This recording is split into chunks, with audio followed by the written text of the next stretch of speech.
Interviewer, Mr. Harry N. Vonglis, Rochester Armory, 25 April 2001. Interviewer is Lieutenant Colonel Robert von Hasseln. Videographer is Mr. Wayne Clark. Mr. Vonglis, tell me when and where you were born. Rochester, New York, And what year? 1920, 1920. September. Tell me a little bit about your family. Well, my father is a World War I vet, came over from Greece, inducted into service in World War I, got out, and has an ice cream parlor, a place called the Sugar Bowl, down in what's known as the 10th Ward, Kodak Park area. And I worked in there all through high school, before high school. Mm-hmm. Made all our own candy, ice cream. And my dad finally retired from there. But I went to Sacred Heart Grade School, Mm-hmm. and then I went 2 years to Aquinas Institute, and then 2 years and graduated from John Marshall High School in 39. Any brothers, sisters? Oh yes, I have 3 brothers and 2 sisters, all younger than me. Now, in 1940, you entered the United States Army. Yes, sir. Why? I just had I don't know, I just wanted to join the service. I just, nothing really special, just that I'd always liked to watch anything that had to do with the Army, and decided to enlist. I enlisted in 1940 in Rochester in October, and I went to Fort Niagara, New York. You didn't enlist with any of the National Guard units that were No, being called up? no. Just straight enlistment? Straight enlistment. Mhm. I went to Fort Niagara, New York, and I was assigned to Headquarters Company of the 28th Infantry, which was part of, at that time, was part of the 1st Division. Mm-hmm. And in December, pardon me, of 40, the regiment moved to Fort Jackson, South Carolina. Mm-hmm. Became part of the 8th Infantry Division, which was just being organized. Okay. When they changed the Army from 4 infantry regiments to 3 infantry regiments. Mm-hmm. And what were your experiences at Fort Jackson? Mostly training. We got to go to town once in a while to meet the people, but we had good training. We had some good officers to train us, because they were bringing guys from all over, different outfits, new enlistees, and forming the outfit almost from scratch. But we had a lot of good training, had a lot of good officers and good NCOs that trained us. Did a lot of ribbing about being a New Yorker? Oh yes. Yes. In fact, in Columbia, South Carolina, which is the city right there, many places had signs, no dogs or Yankees allowed. No dogs or Yankees? Yeah, no dogs or Yankees allowed. But at the big peacetime maneuver, the Carolina maneuvers, Mm-hmm. the regiment was adopted by Winnsboro, South Carolina. The city adopted the regiment because of the way that the fellows acted while we were on maneuvers. We did little things like the weekends. We used to go out and help the farmers bring in their hay and stuff like that. And the people really, they appreciated it. Mm-hmm. All of us, the biggest share of us were all city boys. And I guess this was quite an experience to get out on the farm. Did it mean any free cigarettes for you? We furnished a lot of them to the civilians. Mm-hmm. We get our cigarette ration at that time. We get our cigarettes at the commissary, little PX we used to have, and we would split them up with the people on the post. Like myself, I didn't smoke, and I'd get my ration, I'd take them and give them out to different men that I knew that I worked with. Was life very different in the old Army, 1940s, than it was later on? Oh yes. How so? A lot, what do I want to say, closer relationship between individuals and between the officers. And it was nothing for a platoon leader to come in and sit down in the barracks and bat the breeze back and forth with the enlisted men. And lots of times we'd get them in a card game even. That was most of the younger officers. second lieutenants and first lieutenants. But there was a real close relationship between the officers and the enlisted men at that time. Were you having a lot of equipment problems back in No, 1940? we didn't have any equipment problems. I didn't have many different types of weapons. When I first went in, the new one then was the M1. That was newest. Up until then, they'd all been having the 03, which still were around. The 03s were still around. Sharpshooters and that, we got the 03. The rest of us, we carried the M1. Now let's move ahead a bit. Where were you when Pearl Harbor was bombed? When Pearl Harbor was bombed, I was at Fort Jackson, South Carolina. Do you remember what you were doing or how you heard about it? Yeah, I had a date. I was in town and all of a sudden the MPs come down the street and anybody that looked like they was in uniform, they were told to get back to camp now, not any later. It was a bunch of us, we'd been to a party that one of the churches used to hold a party for servicemen on weekends. And they would invite different young ladies and just for companionship, that's all it was. And they came right in, the MPs did, and said that back to the barracks. Went and got on the buses and right on back. So what happened after that? After that, why we were just, everybody was running around trying to find out what they were going to do and when we were going to do it. Thing was was more or less disorganized really when the war was first declared. When things got settled down and we went from Fort Jackson, we went to Tennessee. It was the first maneuver during wartime. Tennessee, we were at Camp Forest, Tennessee after the maneuvers. We were stationed there, the regiment was. And we got our orders from there for overseas in 43, early 43. We went to Northern Ireland. And we stayed in Northern Ireland until the invasion. The regiment, we landed D+5. 11th of June, we hit the beaches. But while we were in Ireland, we were treated like kings. The people really appreciated us. They went out of their way to hold dances and to hold get-togethers and hold movies and everything else in a little town that was close to our barracks there. Went out of their way. Compared to what happened to other soldiers that were stationed in other parts of Ireland. And of course, like I said, again, we did a lot of things for the people. Like we did our cigarette rations and we dropped the cigarettes in front of somebody, you know, and little things like that, you know, to show that we weren't giving, we appreciated what they did for us, They made it really nice. In fact, they had a plaque made that said that 28th Infantry was Enniskillen, was the name of the town, was Enniskillen's own. And Really? he gave a little plaque to each one of us in the regiment that said they were Enniskillen's own. Well, let's get up to Normandy, D+5. Right. What was it like? A lot of confusion. When you went in. Pardon me. We landed was in early hours of the morning when we hit the beach. And we'd come by ship from Northern Ireland all the way out of Belfast. And when we went in, it was just about breaking daylight when we hit the beaches. And we went in and we connected up with the Screaming Eagles, the 101st Airborne. Where, around St. Mary-Glass, or? Up in off the beaches of Normandy. The 101st Airborne had jumped in there. Do you remember what town you hooked up with them in? Hay De Poie. Mm-hmm. The town of Hay De Poie. We used to just call it Poie. We went through there, moved on up, went through them. They stayed where we were, held their area. We moved on right straight on through the 101st, on up through the plains.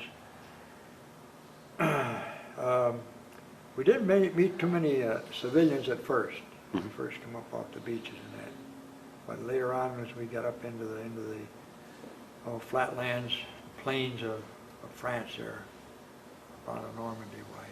We started running into villages, and the people would be standing, usually hiding behind the door, you know, watching us go by, you know. And sometimes they'd throw an apple or a pear or something at us, you know.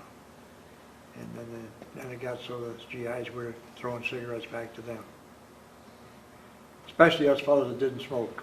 We still had our cigarettes and we'd give them to them. The kids, we started giving them candy bars. Mm-hmm. Oh boy, then they had nothing but kids following us no matter where we went. So you were moving through northern France. Right. What army were you assigned to? First Army. First Army. First Army. Okay. So you skirted around Paris. Yep, we skirted around Paris. Felt shorted that you didn't have an opportunity to go visit Paris? A lot of the fellows did, but I was fortunate. When I was 17, my dad, as a World War I vet, they had what they called a pilgrimage to Paris, the Legion. And my dad took me out of high school, and two of us went to France. And then from there we went to Greece. So I had been around Paris, and I knew what it was like. Didn't interest me anymore. I was really more interested in getting this war over with. So, tell me how the rest of the war went. Well, it was not too far out of France that I got hit the first time. Hit me in the shoulder. Mm-hmm. Just a flesh wound. Didn't keep me out very long. I was back to my unit. Went through the French plain, across the Rhine. And one day they pulled us back. We wound up going over in Luxembourg. We stayed in Luxembourg about a week or two. And they moved us back up into the line. And we were involved in the Battle of the Bulge in Hurtgen Forest. That was the worst one of all, was the Hurtgen Forest. What made the Hurtgen Forest so much worse than the Bulge? Much worse than the Bulge. The Germans were using treetop explosions. They were firing up where the shell would explode in the tree, and here you were down underneath, nowhere to go. So the splinters from the trees right. were more... Not only the shrapnel, but the tree limbs and that coming down, at double exposure, if you want to call it that. Did you learn to react differently because you were in the forest to artillery? Yep. How so? About the first or second time that we got shell like that and it started falling, right away, as soon as we hear a shell, right away we start to get up close to the tree. Get up close to the tree, or get out where there was no trees at all. What else comes to mind when you think of the battle for the Hurtgen Forest? In the Hurtgen Forest, we lost a lot of good men. A lot of good men. Were you involved in any of the urban combat at the end of the Hurtgen Forest, or just a portion in the forest itself? Just in the forest itself. Because afterwards they pulled us on out and they shipped us on we wound up the war up around Rostock, northern part of Germany, way up that way.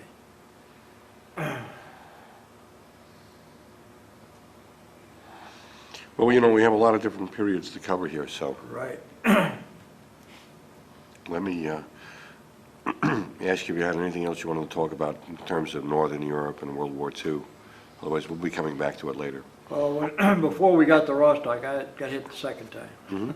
What happened? I got caught in a shell in a firefight. Got hit in the arm. Again, it was just a flesh wound. Small arms, or? Yeah, small arms. And did that require you to be evacuated, or? No, just to back to the aid station and patch me up, you know. And most of the wounds that we were getting at that time weren't what you call life-threatening. There was a lot of shrapnel flying around, more than shell fire. Most of that we thought, or we pinned it down as a lot of it was mortar fire that we were getting, rather than artillery. Mortar fire. So now, at the end of the war comes, at the end of the war in Europe comes, you're in Rostock. Right. What happens next? Rostock, and then the regiment was moved back into Germany, down pretty close to Munich. Moved down close to there, and then they started deploying us back to the States, depending on your point system. And I came back to Fort Dix, as where I was discharged in '45. And then back to Rochester? Came right back to Rochester, and stayed a while. And then, for a while, I forgot one thing. In '42, I got married. I married a young girl in North Carolina. Before we went overseas, I was another fellow and I had a 3-day pass to go to New York. We were down at Fort Jackson, South Carolina. We were on the bus, and the bus broke down in Charlotte. So we went to the YMCA to get a room. We were going to spend overnight. And we came out, and the lady in front of one of the churches said that they were inviting soldiers to come for dinner. So we said, can't beat that. So he and I went to this lady's house for dinner, and she had a bunch of the young ladies over in the evening from our Sunday school class. And I met one young lady. We had to go and get some ice cream for the rest of them. And I started dating that young lady, and a year later we were married. It's in North Carolina, huh? Yeah, from Charlotte, North Carolina. In fact, when I got out of service, I lived in Rochester, her and I about a year and a half, and then we moved to Charlotte. What were you doing down in Charlotte? I worked in retail sales. Mm-hmm. Working in a department store. And Uncle Sam called me in '50. Mm-hmm. 1st of October. Pardon me. Let's talk about that now. 1 October. Octobers don't seem to be good months for you. No. 1 October 1950, you're called up for... Called from the inactive reserves. Uh-huh. And I reported to Fort Dix, and they just processed me into physical and what have you, and shipped me to Camp Breckenridge, Kentucky. Okay. That's where the reservists were being trained, scheduled. And I was part of the 101st Airborne. They were the ones that were training us, the 101st Airborne. And in November, we shipped out, shipped to Korea. And I joined the 7th Division. The Queen's Own, the 32nd Infantry Regiment. 32nd Infantry, 7th Division. And when did you arrive in Korea? Oh, we arrived about the middle of November, I believe it was, somewhere around there. November? We didn't stay long on the West Coast. They shipped us right on out. November 50? Yeah. Okay. Now, where did you go in Korea? We come up above Seoul, South Korea, joined the 7th, and fought up along, more or less along the coast of that, and come over towards the center part of Korea. So you were at 8th Army, Right. not 10th Corps? No, we were 8th Army, but it was 7th Infantry Division. Right, Yep. right. But you were Yeah, we were part of the 8th Army. you were on the west side of Korea. Right, west side, right.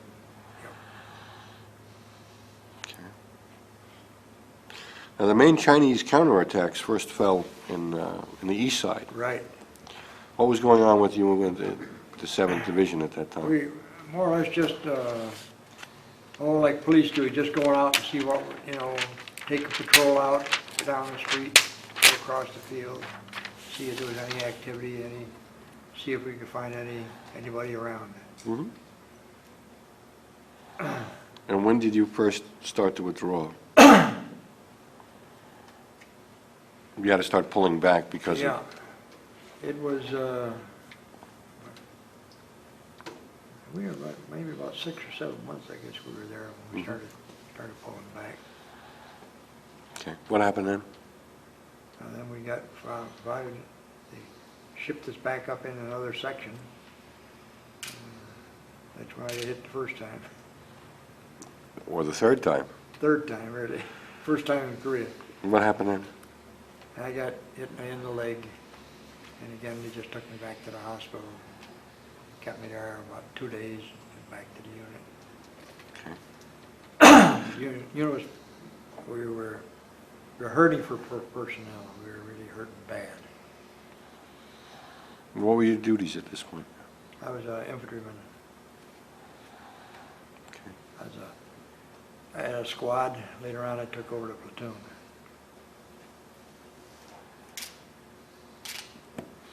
Now, you're moving back. Eventually, your line's going to stabilize. Right, stabilized up. And we just like guard duty, really. Mhm. We had so many men up on the line. The other guys were sitting back, eating C rations, K rations, whatever you could get. Just replacing each other back and forth. And were you in Korea for a year, 13 months. 13 months, and then they rotated you back to the States? Right. 11th month I got hit again. What happened this time? I was out on patrol. Mm-hmm. Had a squad out on patrol, and we ran into a firefight. I got hit in the shoulder. North Koreans or Chinese? North Koreans. We thought they it appeared to us, well, we could make out that they were North Koreans. They could have been Chinese, but we were almost positive they were North Koreans. From their uniforms and that, we could make out. We did get took one prisoner, and he was a North Korean. Right. Where'd you get hit this time? In the shoulder. Shoulder. Again, I just didn't move quick enough to get out of the way of that bullet, that's all.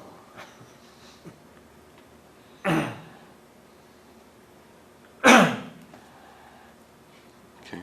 What happened when you got back to the States? Come back to the States now. I remember I was a reserve.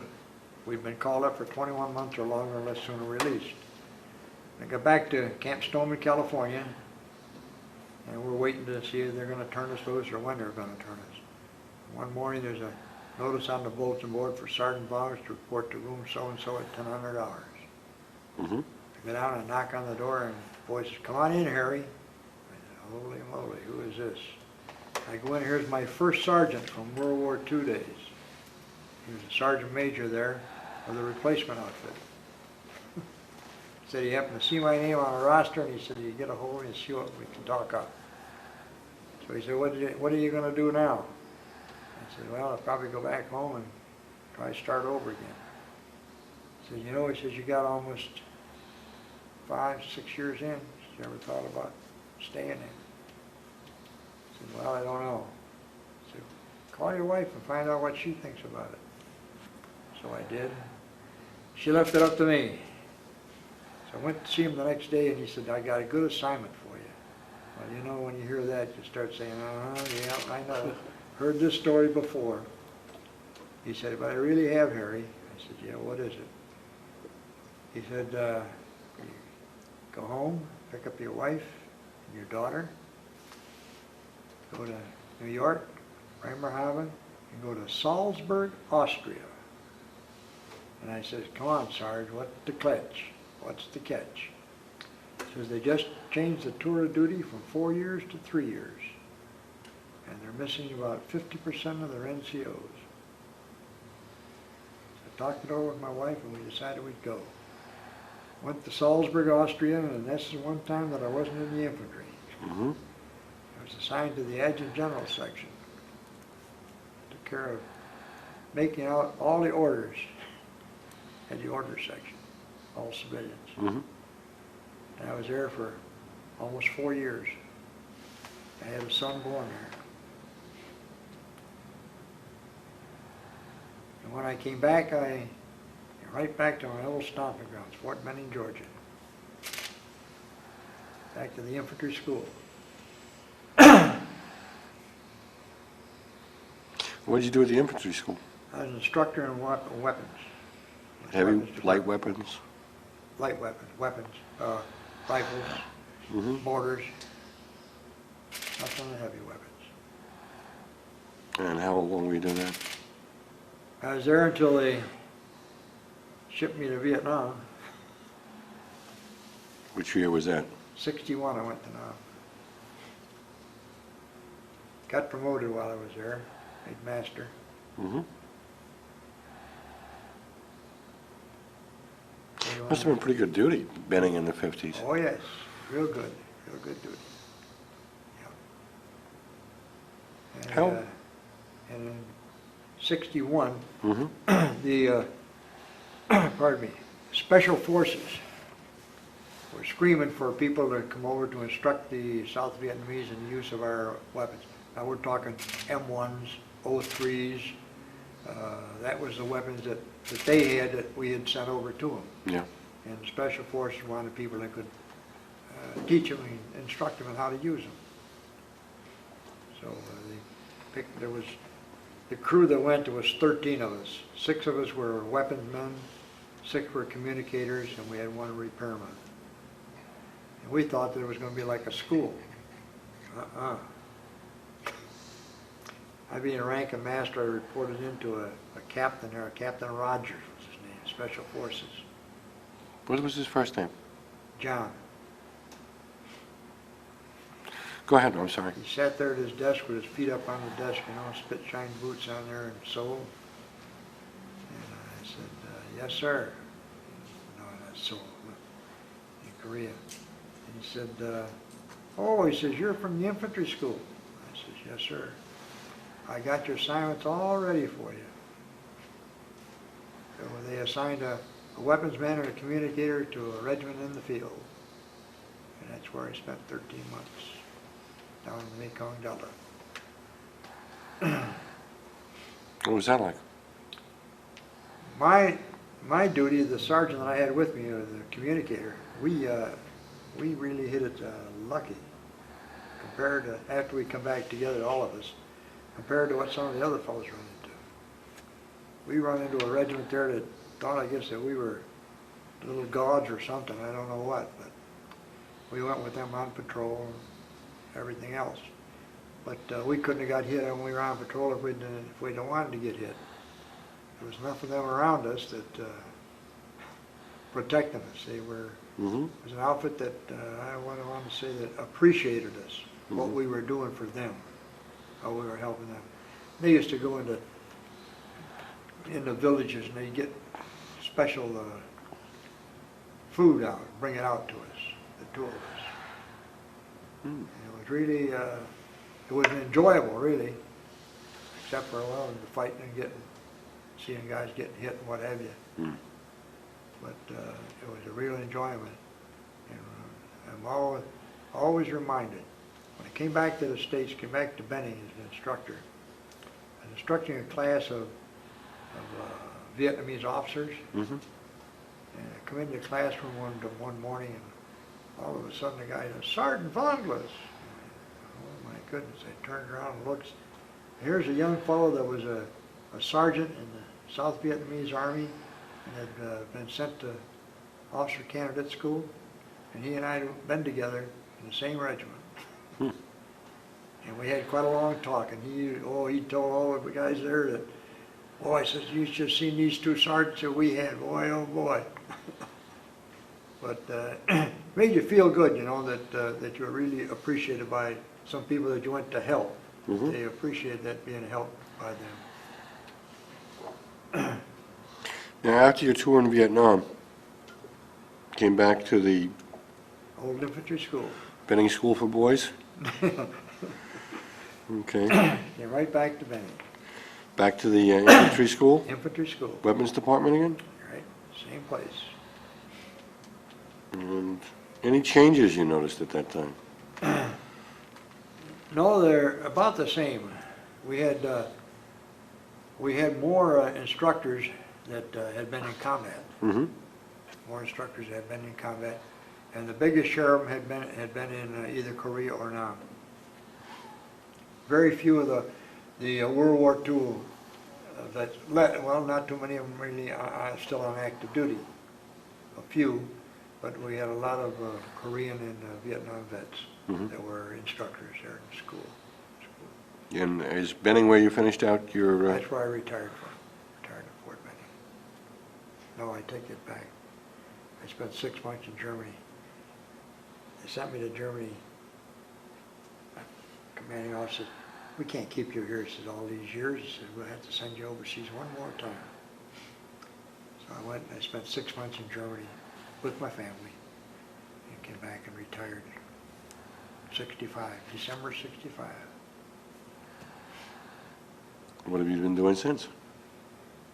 Well, when I retired, I got out, took it easy for just a short period of time, and then I got involved in sales.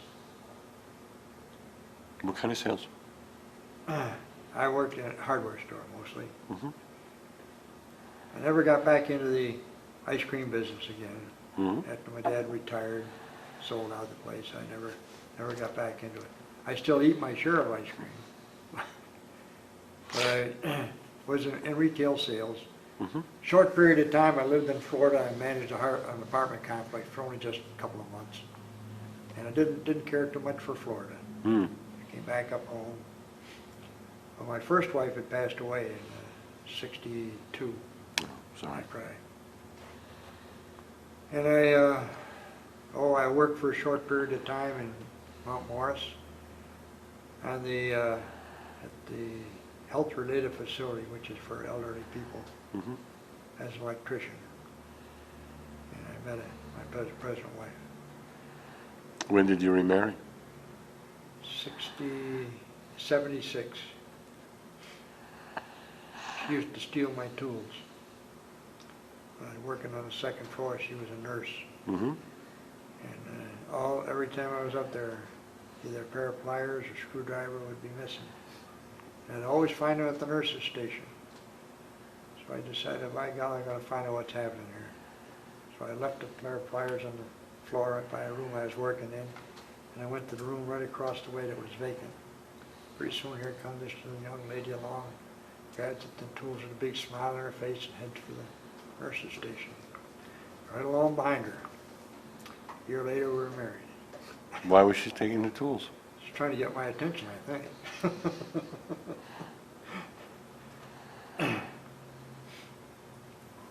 And I'm 18 years older than she is. Mm-hmm.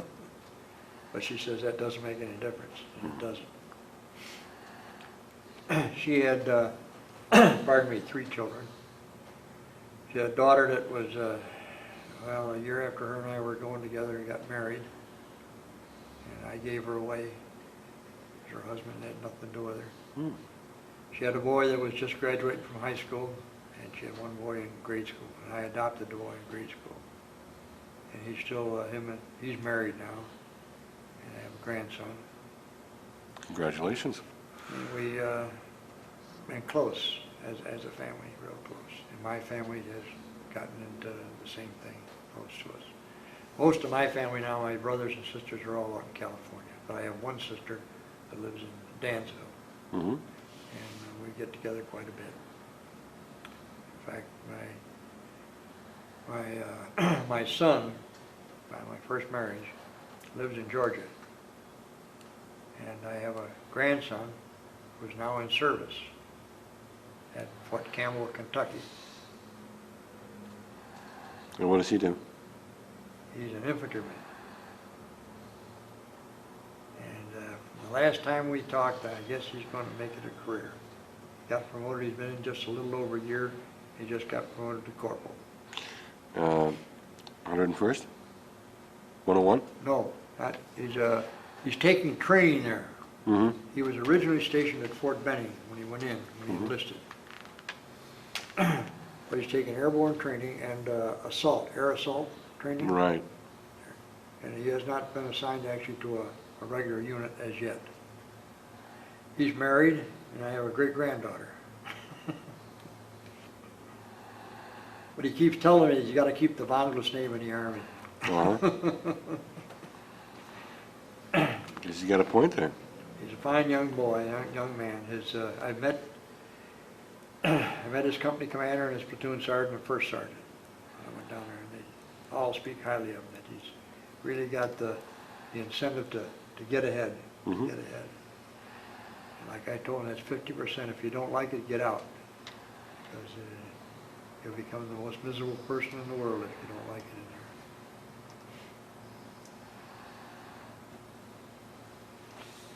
there. I spent, after I came back here in New York, I became active with the retirees. Mm-hmm. And I was co-chairman of the Army retiree program at Fort Drum. Hmm. Spent 4 years as co-chairman up there. How'd you find that? Oh, I really liked it. I used to go up there, when we would meet, it's usually for a weekend. Mm-hmm. Usually every quarter, we'd meet up there. And I got to go around the different posts close by, talk with our retirees. Mm-hmm. And then after I was there for 2 years, I was appointed to the Chief of Staff's Retiree Council in Washington. I spent 4 years with the Retiree Council of Washington. Traveled to, I went down to my old haunt, Fort Benning, one time. Went to Texas. Made 4 different tours to different posts to acquaint the military with the retiree program. Mm-hmm. Are you still active with Army retiree programs? Not anymore. I'm not active at all. I'm hospitalized, bedridden. 8 years ago, I woke up one morning, couldn't walk, couldn't move or nothing. And I had 3 herniated discs in the lower back. And now I get around with this walker. At first, they had to lift me in and out of bed even. And through physical therapy, I've come a long ways. Mm. I wear a brace just below my knee.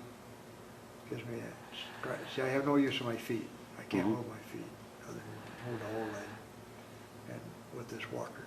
But I get around. The back problem, is it service related? No. They can't associate it to service related. But I still maintain contact with my old friends in the service. World War II, Korea, and Vietnam? Yeah. Must be quite a circle of friends. Yeah. Yes, I do have. Well, I'll tell you what, let's take a break here. We're going to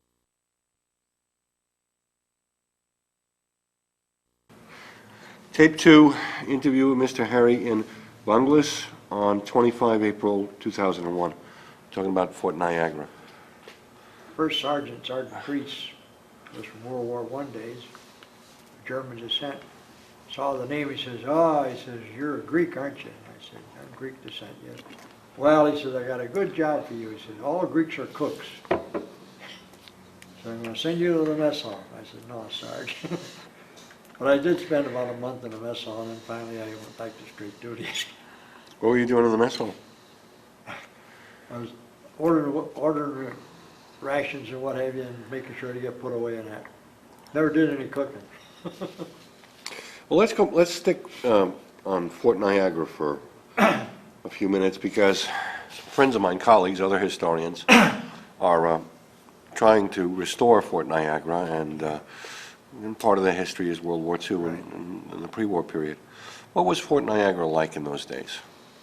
Fort Niagara in those days was more or less really like being in college, like a dormitory.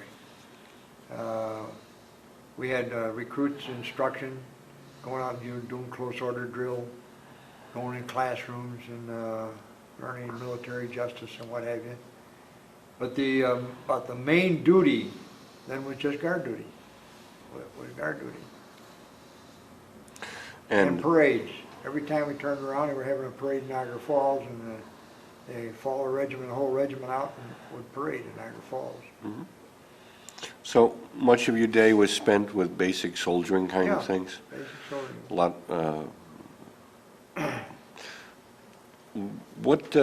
What other kinds of things would you be busy with? And take care of your uniform, or take care of uniforms. A lot of going out as a group in a small area out there, and every time we turned around, they were taking us on the rifle range. Because see, the M1 was new then, it was brand new, and getting us indoctrinated in the use of the M1, what it could do and what it would do for us as soldiers. We spent a lot of time on the range, firing the weapons and learning how to strip it, take it down, clean it up. That was our main thing, was really getting everybody acquainted with that M1. You know, as an infantryman, that's the weapon you're going to live with. Now, in these days, basic training was conducted in the regiment, Oh, yeah. so you didn't go to a basic training No, camp. No. We had, the regiment had, they call it recruit instruction. And you went every morning, you was a recruit, you went out. When I went in, there was about 100 people from the different companies. See, there was only 2 battalions and headquarters at Fort Niagara at that time. The other one was up at Fort Ontario, which is up along Lake Ontario. And all the recruits, the new men would meet. We'd learn how to close order drill, and we'd learn how to fire the weapons and what have you. And it was about almost 3 weeks before they knew would turn us back, what they called turn you back to duty. When you went back to your company, whatever platoon or squad or whatever you were doing. So you weren't totally thrown into a company not knowing left face from right No, face? no, all before you get within your company. When you, each night you went back to your own company in the evening and you had your mess hall with them and lived in the barracks.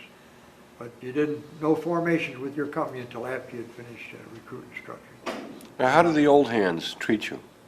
The old hands, some of them would come around and see you maybe working with your weapon or something, you know, and they'd sit down with you, you know, and maybe try to help you along. Others would say, you're a recruit, get out of here, you know. Wouldn't have nothing to do with it. But a few of the older soldiers took an interest in the young soldiers and would try to show us how to field strip the weapon, how to put it back together and stuff like that. Now, how would you compare the Army that you knew at Fort Niagara with the Army of the 50s or the 60s? A lot closer relationship between the men in the 40s when I enlisted. Why was that? I don't know. And it wasn't as much what I call dog eat dog as you used to get in the Army. Everybody was just trying to see how far ahead they could get, and it didn't care who they stepped over or walked over to get there. There was less of that? Less of that in the old Army. More concerned, especially with, now I know in a lot of the other companies it was the same way, but with the young soldiers. I want to bring you along as a young soldier, you know, and treat you along the right way that you should go, the right way to go. And how to keep yourself out of trouble. Does that have something to do with the fact that you were probably going to stay with that regiment? Either until you either got discharged or requested to transfer to somebody else. So for all you knew, and for all anybody around you knew, you could have spent your entire tour Right. at Fort Niagara. Could have spent your whole entire tour at Fort Niagara. But then the regiment, like I said, was transferred to the 8th Infantry Division, which was being activated at that time. It went to Fort Jackson. And what was Fort Niagara physically like in those days? I mean, I compared it to a college campus, really, because I spent a couple of years at a college campus. That's what it reminded me of, just a college campus. The barracks were all the way around, had nice sidewalks to walk on, a nice parade field. I've visited several times since, and it still looks the same. It hasn't changed a bit. It hasn't changed. did you spend a lot of your time in those days keeping the post up? Yeah. Was there- Anytime anything happened at the post, or something got broken that way, it wasn't long, if it was still daylight, you were out getting it fixed up, policed up. That was the first thing in the morning. I mean, I don't care who you were, everybody went out for police call. They went down through the parade field and the walks, and everything was picked up, just cleaned right up, period. Was there more spit and polish in those days? Yes, much more, much more. Give us some examples. On Saturday morning was always inspection. And when I say inspection, it was not only of you, the individual, but also of your area where you lived, the barracks. They went through the barracks with a fine tooth comb. If your blanket wasn't turned down just right, when you come back there, it would be in a pile, sitting on top of the bed for you to remake it. The same thing when we went outside. And when we went out for a retreat, it was in uniform. It wasn't just nothing on, you had your complete uniform. And it was almost common for me to check the guy next to me. Was your epaulette's on right, your badge is on right, and each guy would check with everybody else to make sure that everybody was tip-top in number one shape when they went out to stand out there. You didn't have to have no officer come down and tell you, hey, this is wrong or that's wrong. The fellows, we helped correct each other, keep ourselves straight. What about the role of the sergeant in those days? Was it different than it was later on? Yeah, sergeant was like your father. I mean, really, the sergeant was like your father. He came through, and if he saw that you were, what do I want to say, like sitting around and just moping around, the first thing you know, he get you over and sit on your bunk with you, you know, and something bothering you. Do you have any troubles? Got any problems at home? And like I said, just like a father to you. That's just the way that they were. The men that were under them, they were their men, period. Did you see very much of officers in those days? Yes, especially lieutenants. It was nothing for you to be sitting around in the evening and all of a sudden a lieutenant come in, somebody holler attention, you know, everybody jump up and the lieutenant say, Eddies. And the lieutenant would come in and he'd do the same thing. He'd go around amongst the fellows, you know, and bat the breeze with you, you know, and maybe talk about a hockey game that was going on in town, or well, we're going to have to play baseball this weekend, or what, you know. Was that different? Were officers different then than they were in, say, the 60s? Yeah. They seemed, what do I want to say, seemed to be closer to the men than they were up in the end of the 60s, 50s and 60s. Closer to the man. They knew the man. Like, they know where he come from, what he did before he came into service. Mm-hmm. If he was married or planning to get married or what. What was discipline like in those days? Discipline? Mm-hmm. Well, there was no, when they said fall in, everybody fell in, period. There was no lollygagging around or nothing. When command was given, people executed them in a hurry, on the double. And there was no questions asked. And when we fell out, like say, to go to retreat parade, you'd think for crying out, you'd think that we were going to parade before the president. Men were sharp. Everybody took a pride in themselves, and that's what I think it all centered around, the pride in their being in the service. Used to spend, many a times, we'd spend hours just shining our shoes, just shining our boots and getting them ready for an inspection or what have you. Where did that pride come from? I don't know where it come from, whether it was the unit. Of course, when we went into the unit, you learned the history of that unit. Now, the unit that I was in, the 28th Infantry, pardon me, had been with the 1st Division in World War I. The insignia come from France. It was taken from the French flag, one of the provinces' flags, and was given to the regiment, Cantigny, the Lions of Cantigny. And when I went to France, I went to that province, and that province still has just 2 lions and a space where a 3rd one was.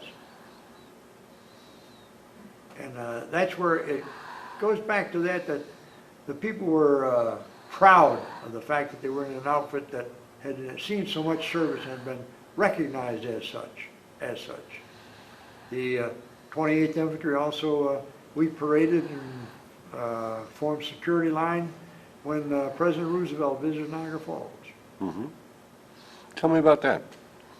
Well, they said that we were going to have we're going to form an honor guard for the president. Well, you never seen so many people out scrubbing up their uniforms or brass, getting their hats all ready. We didn't carry any weapons. We went just as individuals in our uniforms. We were shoulder to shoulder on the highway when the president drove up through. And we always used to say that, well, by golly, we stood honor guard for the president. How about you guys? What did you do? But it was a regiment that had a lot of esteem in itself. And when new individuals would come in, that was some of the first things that we do to instill in them what the regiment was about. We were proud to be in it. If you weren't proud to it, we used to tell them, if you don't want to like it in the South, transfer. But Yep. it was an inner pride in being in that regiment. Was there kind of a cycle to the year at Fort Niagara? I mean, were there seasonal differences in what you were doing? No, it was the same all the time, all the time. What did you all do for recreation? Pardon me. For recreation, we had an NCO club, and we were close to town, where we could get into town. There were a lot of theaters in town. There weren't that many bars. In fact, as if I remember right, I think there was only 3 bars in Niagara Falls at that time when I was in service up there. Servicemen were welcomed in uniform. When most of us went in uniform. Some went in civilian clothes, but the biggest share of us went in uniform. And the people in that town, they recognized us as servicemen. They weren't, no nasty remarks or anything like that. The only time we got nasty remarks, we went to South Carolina. They used to have signs, no dogs or soldiers allowed in the restaurants. Until we'd been there a while, you know what I mean? And the people got used to us and saw that we weren't as bad as they thought we were.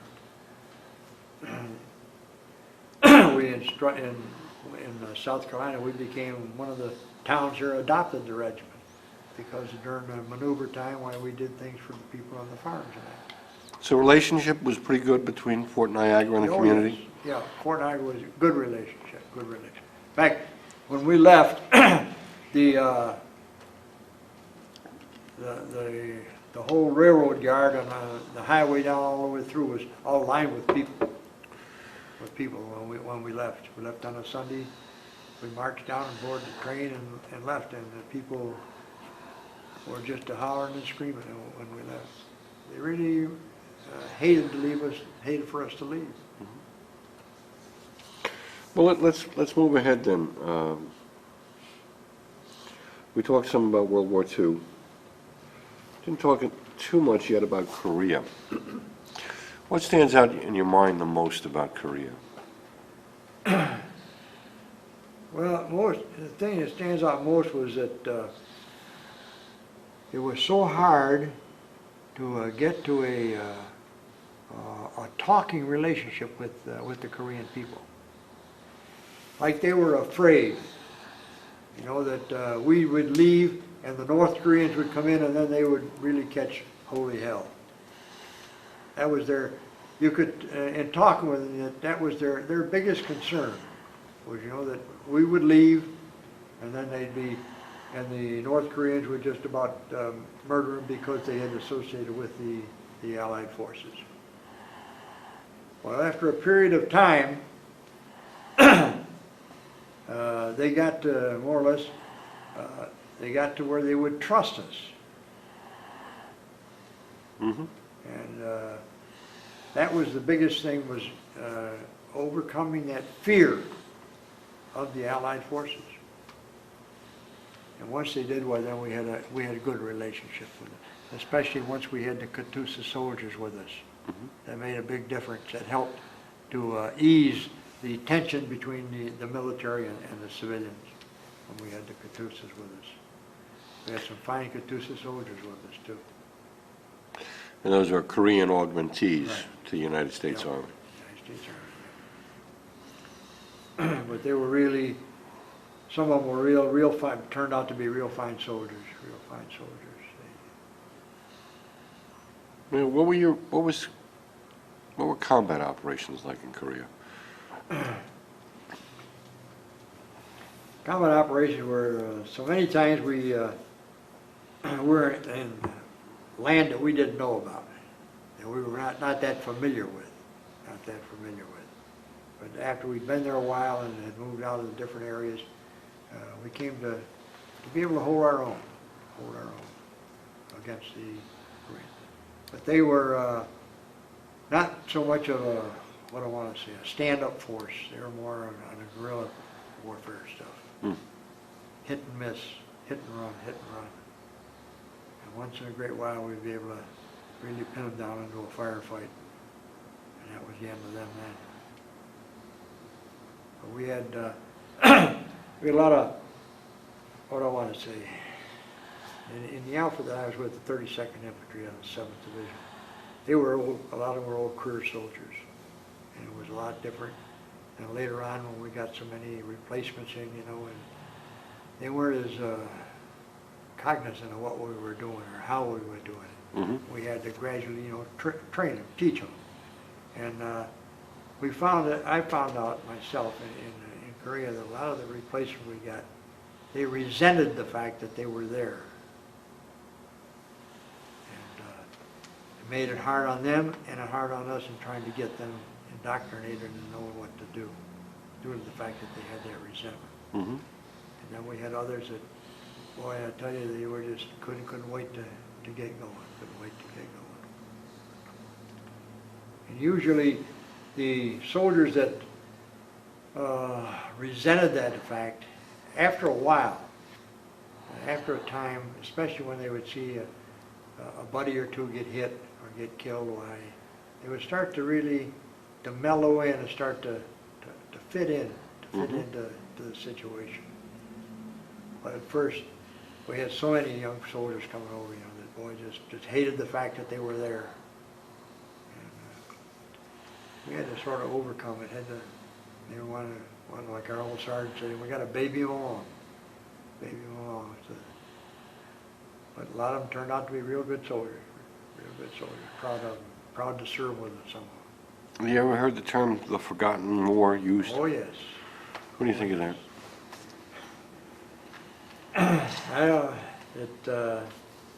Really, it gets to you, you know. Here we went, we lost so many men we lost over there.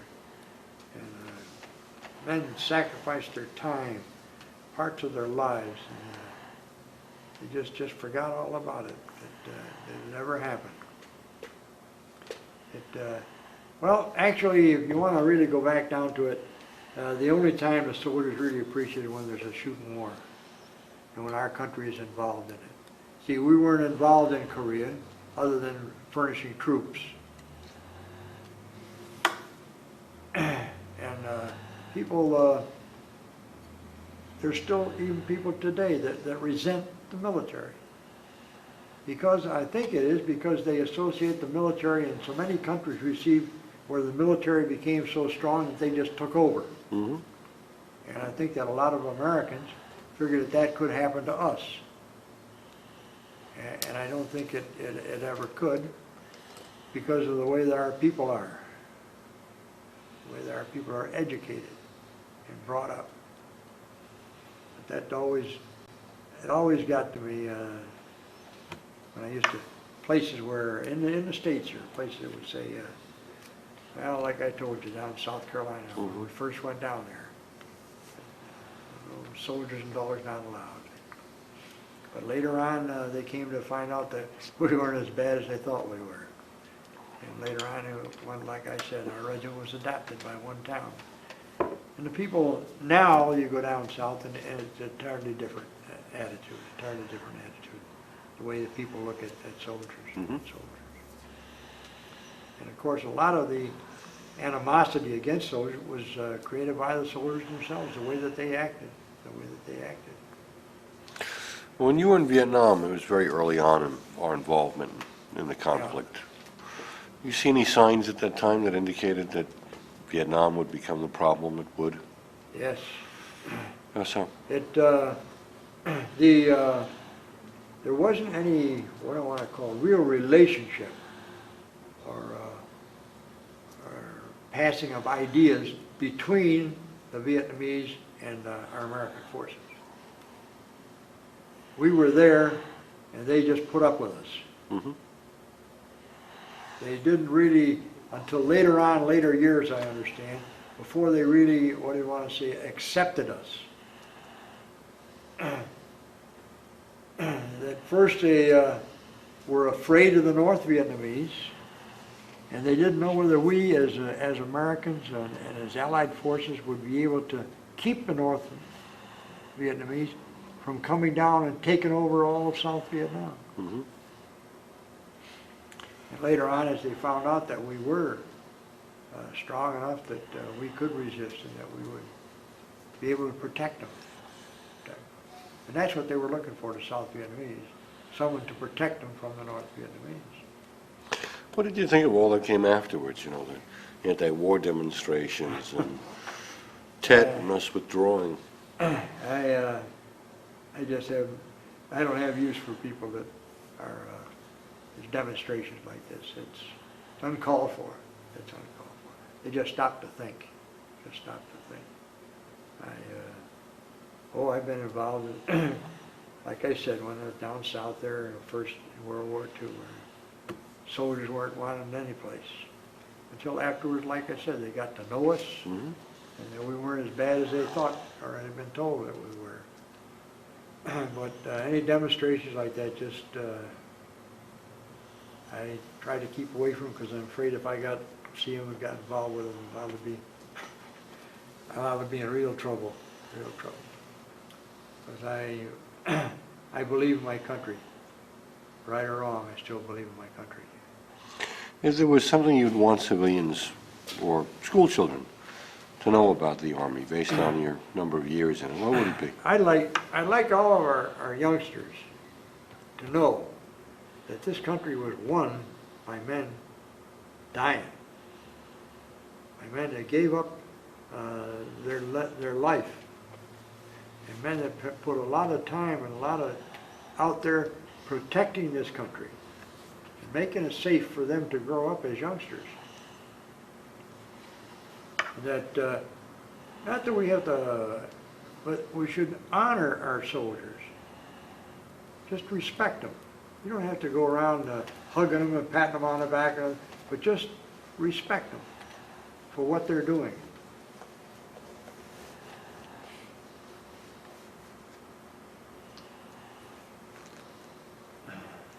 Well, when you look back at it all, what sticks out the most about your time in the military?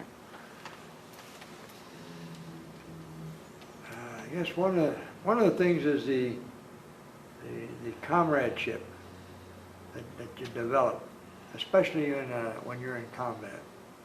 When the bullets are flying, that's when you find out who your real buddies and real friends are. How so? How do you find that out when the bullets are flying? When the bullets are flying, they're the ones that are staying there with you. They're not the ones that are running behind you, or disappearing or hiding. So many times when the first bullets start to fly somewhere, are long gone. Mm-hmm. But it's the ones that stay there with you.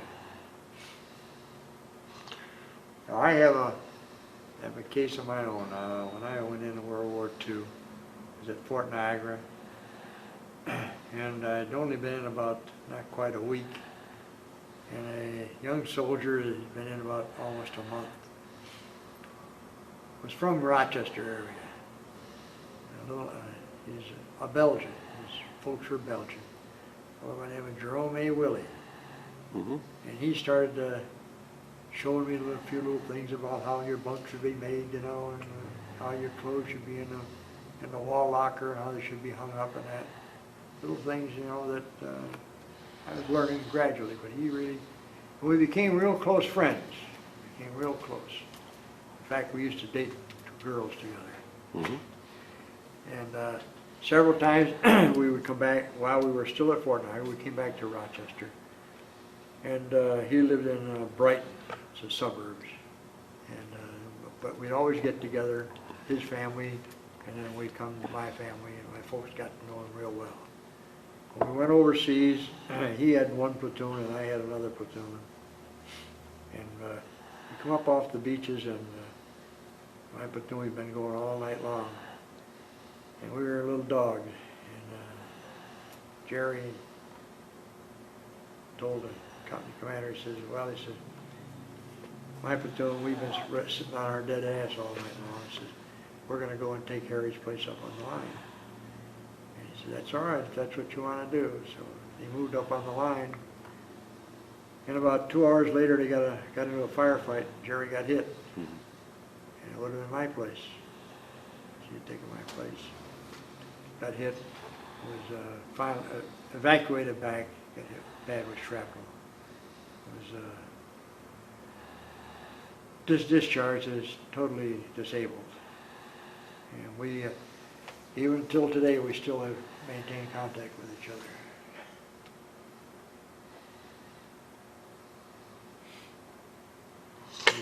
Many times we get together.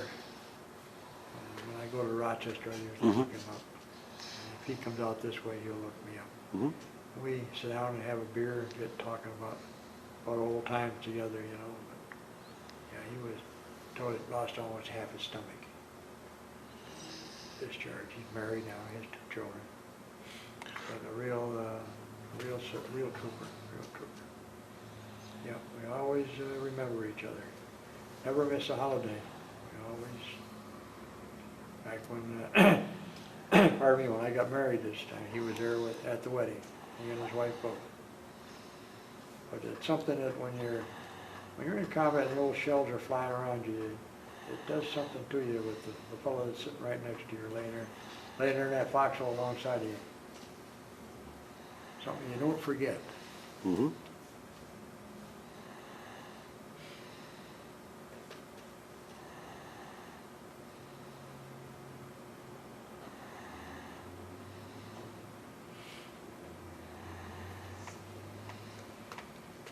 Any last thoughts?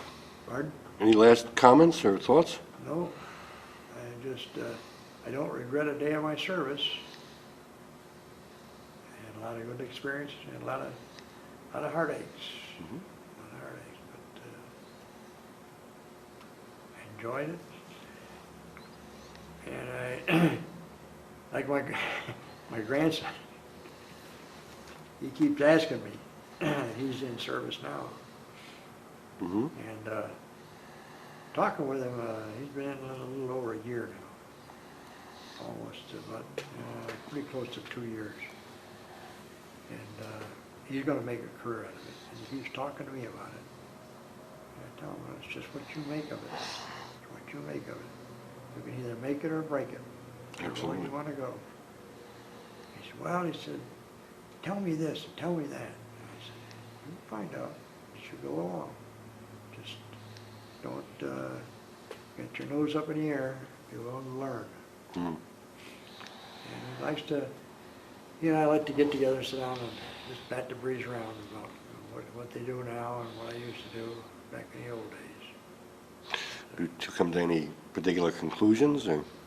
No, we about come to conclusion. It's about the same. How you treat your fellow soldier. Is how he reacts to the way that you treat him. He treats you. But really, I'm proud of him. Not only because he's going to make a career, but he's a real young fellow that is thinking.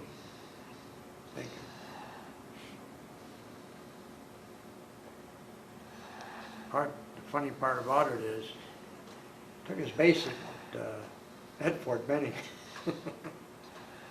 And one day he said he was walking down the street, civilian hollered at him, and he went over, and he said, where are you from? He told him, Georgia down there, that's where my son lived. He said, where's your father from?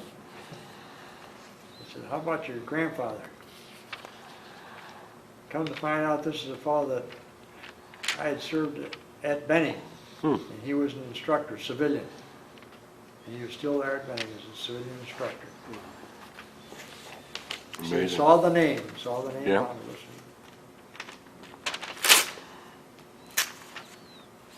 But like I've always said, the military is what you make of it. Good. Thank you. Yes, sir. Good interview. Thank you, sir.